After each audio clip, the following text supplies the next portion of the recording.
Hello class, have you ever heard of words that represent sounds? That is what we call an onomatopoeia. I know that word sounds pretty silly, but it means words that represent sounds.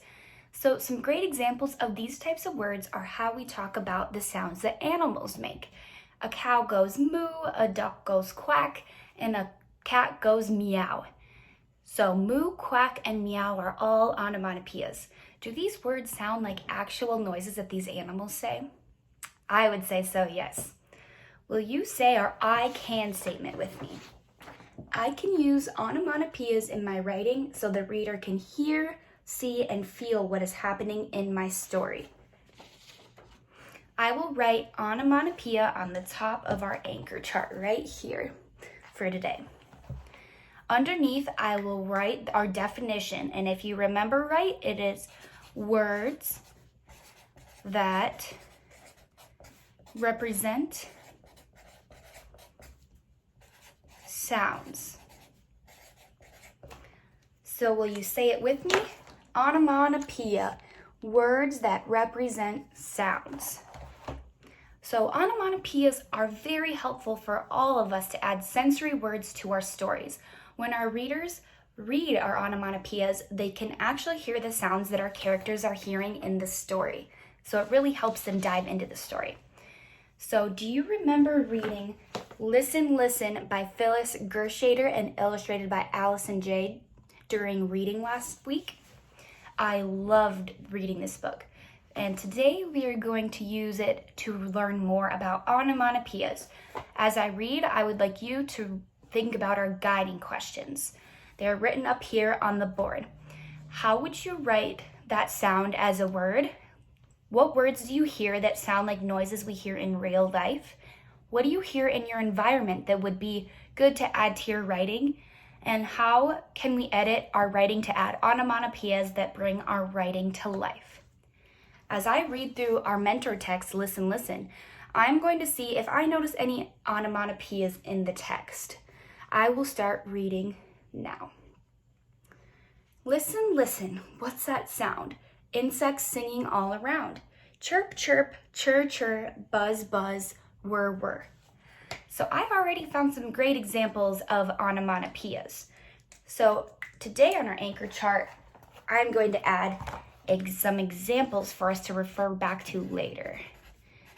Examples, and when I see the words chirp, chirr, buzz, and whir that are on this page, when I think of a bird singing or making noises, I hear a noise that sounds kind of like a chirp. Have you ever heard noises like that? When I listen to a bee flying around, I hear a bzzz, bzzz. It kind of sounds like a buzz. So these words both represent sounds, which means they're onomatopoeias. So I'm going to write buzz and chirp down because those are great examples of onomatopoeias. I'll continue reading now. Leaves rustle, hammocks sway, splish, splash, children play. Clouds drift, dogs run, sizzle, sizzle, summer sun. So as I'm reading this, I kind of noticed right here it says leaves rustle. And to me, I'm kind of confused if rustle is an onomatopoeia. But then when I really think about it, I'll go through the steps. So I know an onomatopoeia is a word that represents a sound. And when I say rustle out loud, it sounds like the sound of leaves moving around and blowing in the wind. So I would say that rustle is a great onomatopoeia from this book.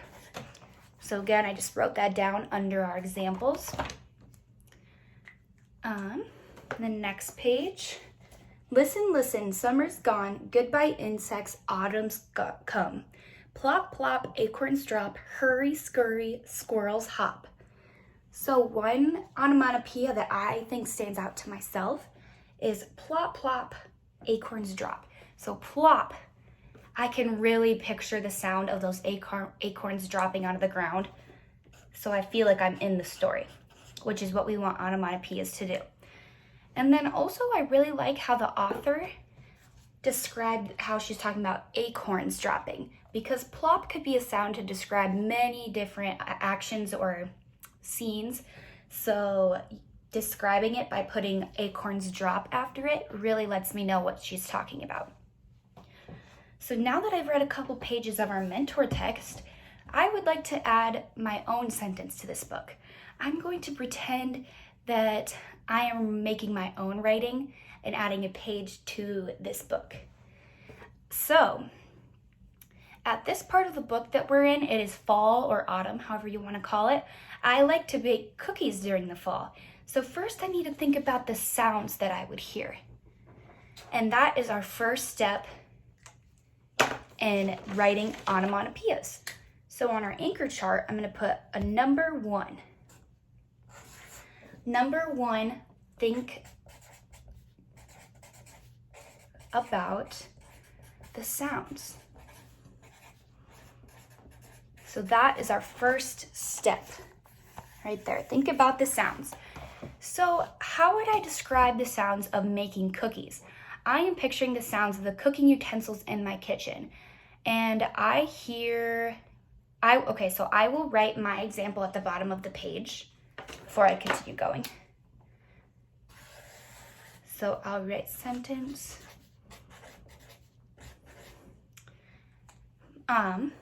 So I should say the sound out loud for my second step. So I was thinking of the kitchen utensils. So number 2, say the sounds.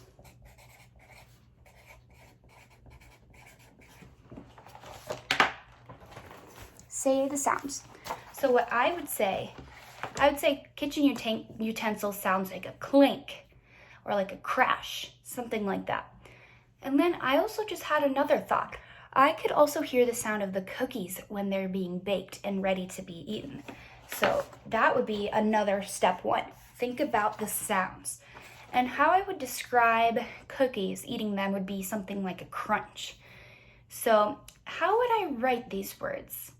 Now I should move on to step 3, because I already found out what I'm thinking of, the kitchen utensils that sound like clank, and eating cookies that sounds like crunch. So I'm ready to move on to 3, which is how can you write it?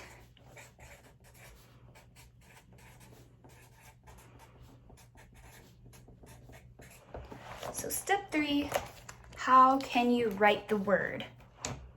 So I should now think about how I can translate the sounds into words. When I sound out clank, it starts with the k. So a k would be a C, O, L, A, N, K. So I got clank right there. C-L-A-N-K, because that, if I sound out, goes K-A-N-K, clank. And then when I sound out crunch, I get K-R-A-N-Ch. And ch, remember, that is a CH sound. So again, K-R-A-N-Ch, crunch, because that's how I would describe eating cookies. So now that I have all my onomatopoeia words, I can now make them into sentences. So for this book, I think a great sentence would be, and I'll write it down at the bottom of our chart, I hear the clank, and then I'll underline our onomatopoeia, of the pots and pans in the kitchen. Now for my second sentence, I need to use crunch. So in a similar format to this, it says plop, plop, acorns drop. I will start with the onomatopoeia sound and have it say crunch, crunch. My family is, remember what they're doing? Eating cookies. So that's how I would make a sentence for this book. And remember, I went through each of the steps right here to make an onomatopoeia. So now I'll read my sentences together. I hear the clank of the pots and the pans in the kitchen. And whoops, I forgot to underline my second one. Crunch, crunch, my family is eating cookies. So there you go. That's how I would add some onomatopoeias into my own story. So now we're going to read a couple more pages of our mentor text. And I would like you to find some words of your own that represent sounds, like in another term, onomatopoeias. So keep them in your head until I pause for some answers, and let's see how many you can catch. Pumpkins ripen quick, quick, apples, corn, pick, pick. Crunch, crunch, people walk. Ack, ack, seagulls squawk. Honk, honk, geese call. Swish, swish, leaves fall. Whoosh, whoosh, hats fly. Woo, woo, owls cry. Listen, listen, autumn's gone. Snowflakes whisper, winter's fun. Shh, shh, snowy night, snowy sparkles, white, bright. Crunch, crunch, boots clomp, grown-ups shovel, children's romp. Skaters spin, skiers glide. Zip, zoom, slip, slide. Okay, did you guys catch any in those? I will call on a couple of friends in a minute for you to tell me what you heard. So, but before we do that, did you catch any good onomatopoeias? If you did, I would like you to tell your partner one onomatopoeia that you saw in the text. Okay, now that you've had time to talk to your partners, raise your hand if your partner found a good example of an onomatopoeia. Okay, I will write some of your examples on the board now that I've called on you. I have heard crunch, zip, zoom, burr, and crackle. Good job. Those are some great words. Are there any more examples of onomatopoeias that you found in the book? All right, we are ready to move on now. You have been doing a great job locating the onomatopoeias within our mentor text. Now you'll have a chance to work together to add a page to this book, just like I did. Now, let's make a page that would fall nicely into the winter setting, since that's what we're at now in this book, just as an example. Does anyone have any ideas for a winter scene or activity that is not already in the book? Everyone brainstorm an idea in your head. All right, what is your idea? I think making a snowman is a great idea that falls into winter. So remember, the first step of making an onomatopoeia is think about the sounds that we would hear. So what noises would you hear while making a snowman? That is very true. You would hear the snowshoes on the snow, and you would also hear the sound of the snow being pressed together. And then now that we have our ideas, we will say the sounds. So how would those sounds sound in real life? Like, how would you describe what you were hearing? Yes, I agree that the snowshoes would probably sound like something like a stomp, stomp, stomp. And then also the snow pressing together would probably sound like smush, smush, smush. So those are some great onomatopoeias. Now, how could you write it? That's the third step. So I will help you sound it out. Does anyone know how we would write smush? It sounds like, yep, s, sh. And then, how do we write crunch? Oh wait, no, that was my example. What was your example? Stomp. That is correct. So stomp would be st, a, p. Good job. So now we have smush and stomp written up here. Now we will be able to create this into your own sentence. So does anyone have an idea of how we could incorporate smush and stomp into our story to make into sentences? Great, guys. Those are some awesome ideas. So let's see.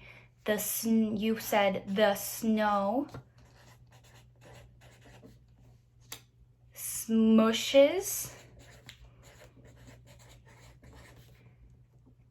as we form a snowman. And then what was your other sentence again? Yes, pressing snow together